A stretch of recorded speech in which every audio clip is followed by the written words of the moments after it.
Hey folks, my name's Hash and I'm a motion designer and 3D illustrator. Today we'll be looking at how I made my very own custom iOS 3D icons.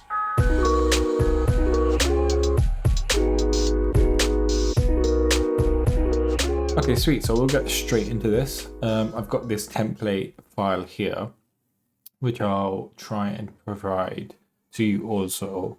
You can all get started at the same point I am. And the idea that I had with my custom icons was the current set of iOS icons you find, along with a lot of third-party app icons. I found them to be quite flat, so I wanted to put my own 3D spin on them and bring them to life, give them a bit of a 3D look, I think. And cool, we have this little template, and as you can see, we've got this little grid.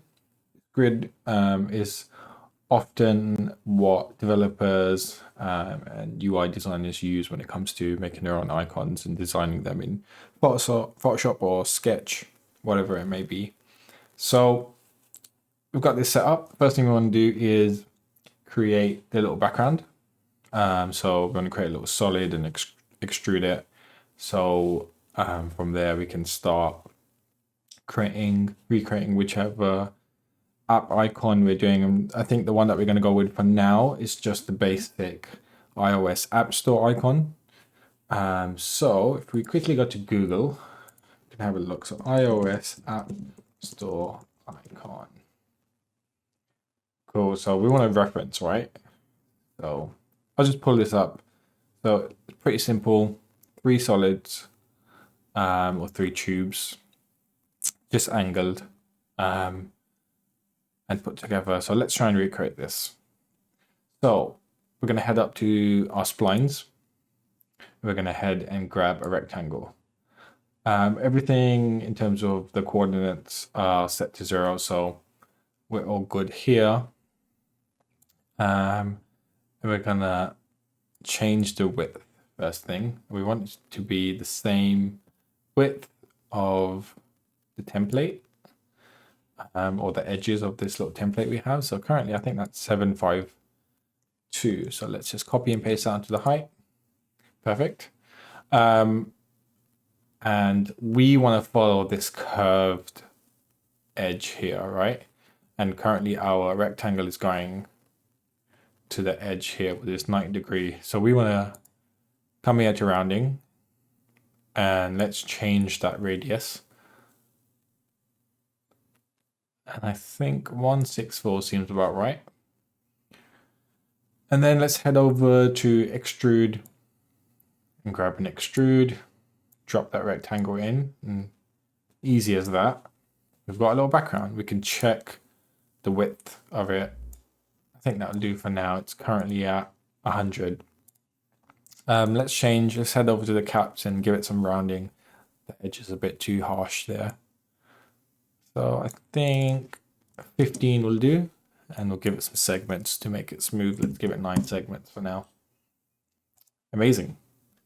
So now we're going to create these little cylinders, tubes. So I think the best thing to use is probably the capsule. Amazing.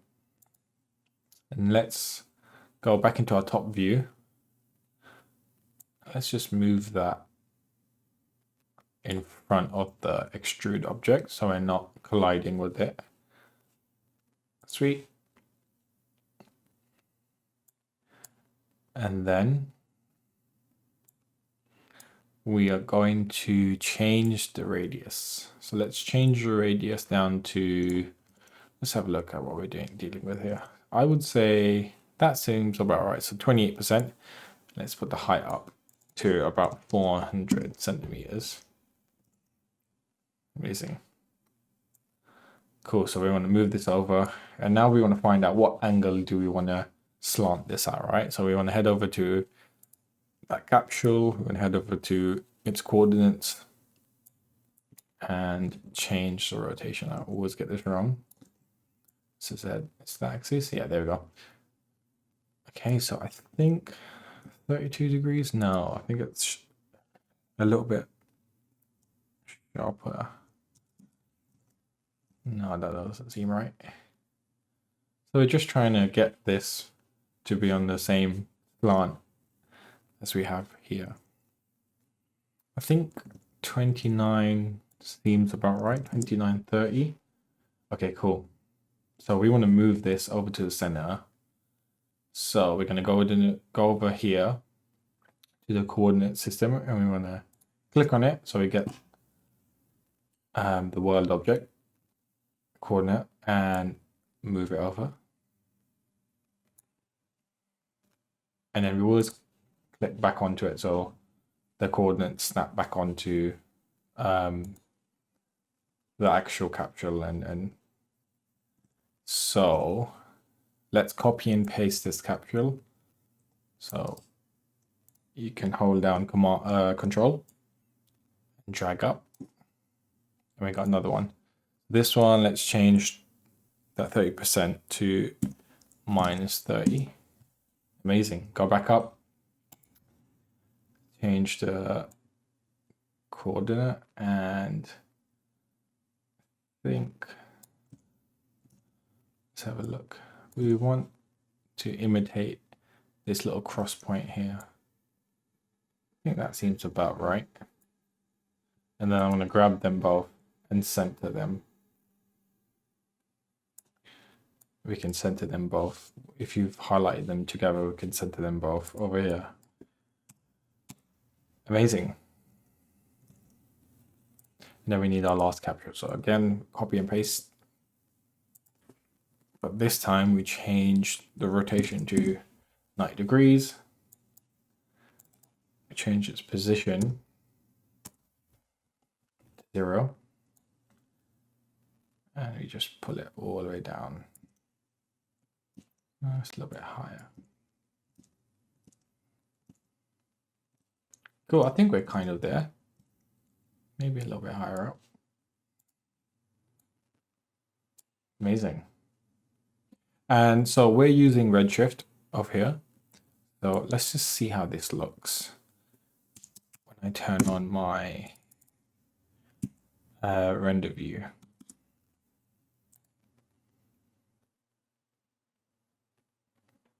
Amazing. If you don't have Redshift, you can just hit Control R. And if you were to be on your standard Cinema 4D renderer, will come up over here. I just have a live render view because I'm using Redshift. Okay, sweet. So it's looking pretty cool, but obviously everything is colliding and clipping, so we need to sort of bring them out. Looking at the reference, it looks like everything's at a slight slant. Each capsule is at a slight slant, so nothing is really touching, and there's almost like this overlapping effect. So let's try and imitate that. So with this left capsule, I think the first thing we're going to have to do is change. We want to go that way, right? Okay, cool. So I think if we move that to 20%, we can move this right one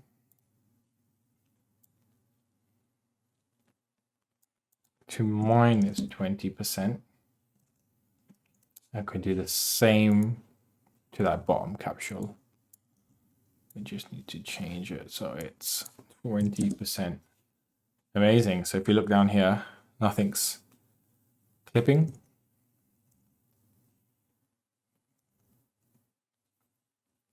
Cool, yes. And I think we need to scale all these capsules. So if you click on them all and you hold down Alt and G, you group them all together into this little null object. And then you can head up to your scale. You can click on your scale and drag. Click and drag to scale everything up together.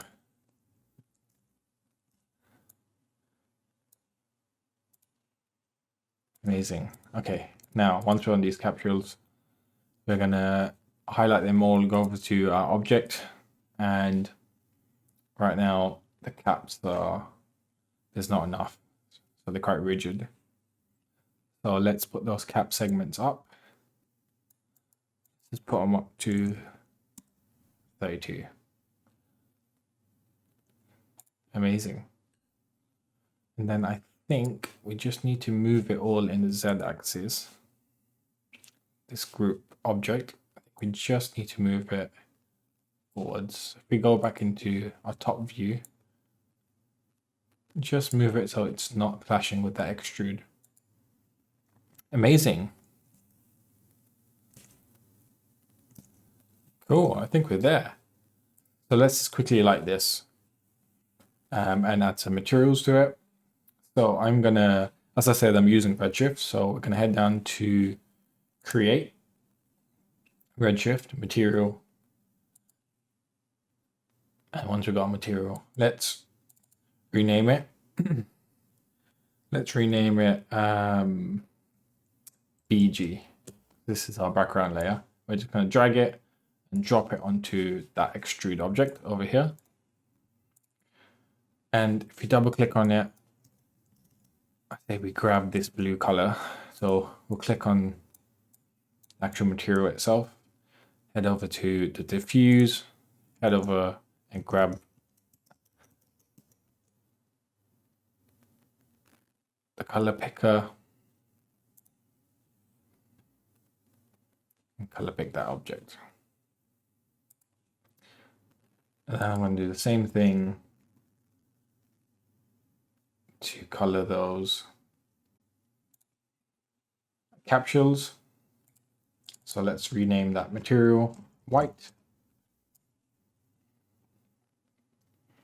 And we're going to drag that on top of the group null. Because if you put a material on null, anything underneath it will be affected the same. Just going to double click on that and just change it to white. Sweet. But if we look over here in our render view, you'll see everything looks flat, and we need to obviously get some lights in here to make it look cool. We're going to keep it quite simple. So I'd love to show everyone how I like to quickly light my scenes using HDRIs. And I use a website called HDRI Haven, which is really cool. It has lots of free, ready to use HDRIs that you can just pick and download. And you can donate to them to help them out and keep the website running. So we're going to head over and click on HDRIs. And as you can see, there's so many to choose from in all these different styles and places: outdoor, skies, indoor, studio. We're going to go for studio, and we're just going to go for the first one. So Studio 01, and if you click on it, it will download. I've already got my HDRI ready to go. So the best way to do this is to head over to Redshift, Lights, Dome Light. And then we're going to go to General. And then under Dome Light, click on Path. And we're just going to find wherever you put the HDR and open it up. Going to turn off Enable Background because we want to keep that black alpha background. But straight off the bat, you can see in my render view that it has lit it and it kind of looks cool, but the positioning of the light and doesn't look right, so the shadows are a little bit off. So we're going to head over to that dome light and the coordinates, and we're going to change the rotation. So if we just rotate this to get it so it's not so harsh, and maybe we get a little bit of directional light. I think that kind of works. Let's see. Oh, that looks cool. I kind of like that. I like a light coming in from one side. Nice and simple. And I think that kind of works. Just by rotating the HDRI image, we can get something that works quite cool. So that's for the simple iOS App Store logo. But what if you wanted to make something a little bit more intricate, or if you had any Illustrator files that you'd made, any vector files that you'd made, and you wanted to bring those into Cinema 4D. So I'll show you how I did that. So for instance, along with my icon pack, I made some social icons. So I grabbed this Twitter icon.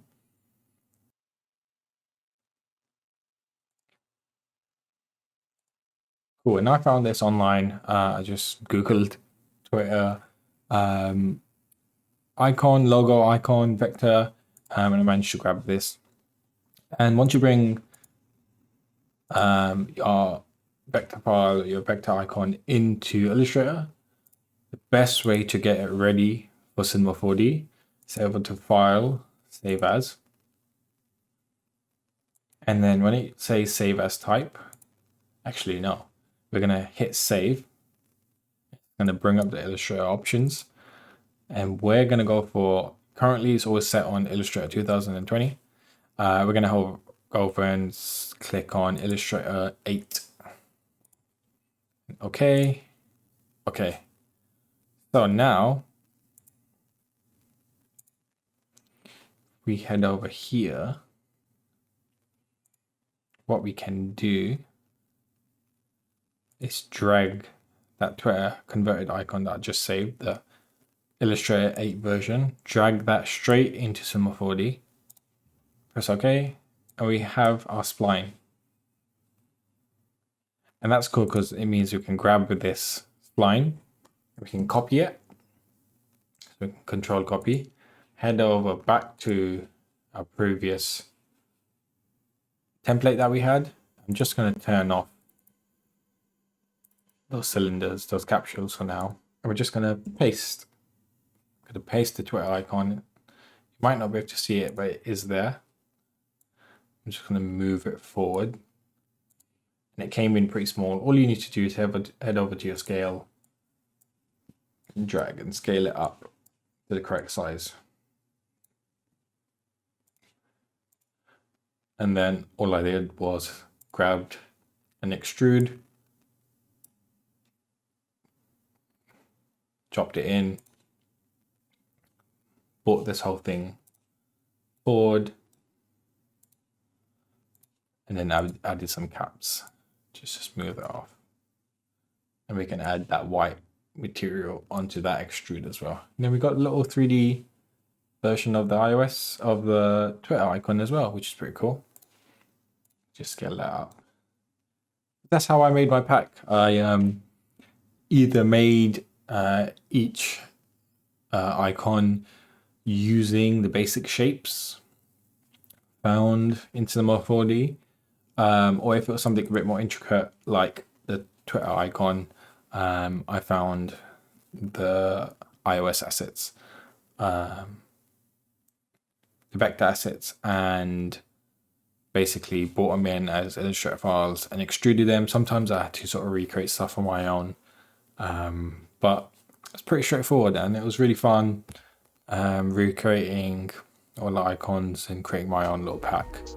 So that's it for now. Thank you so much. I hope you learned something from that, and if you happen to make your own, please make sure to share them over on my social media, and I'll be sure to leave a link to my website where you can grab my very own 3D icon pack that I made, along with playing a little 3D video that I made to promote the whole thing. Subscribe to obviously keep up to date with more tutorials. Other than that, have fun and keep praying.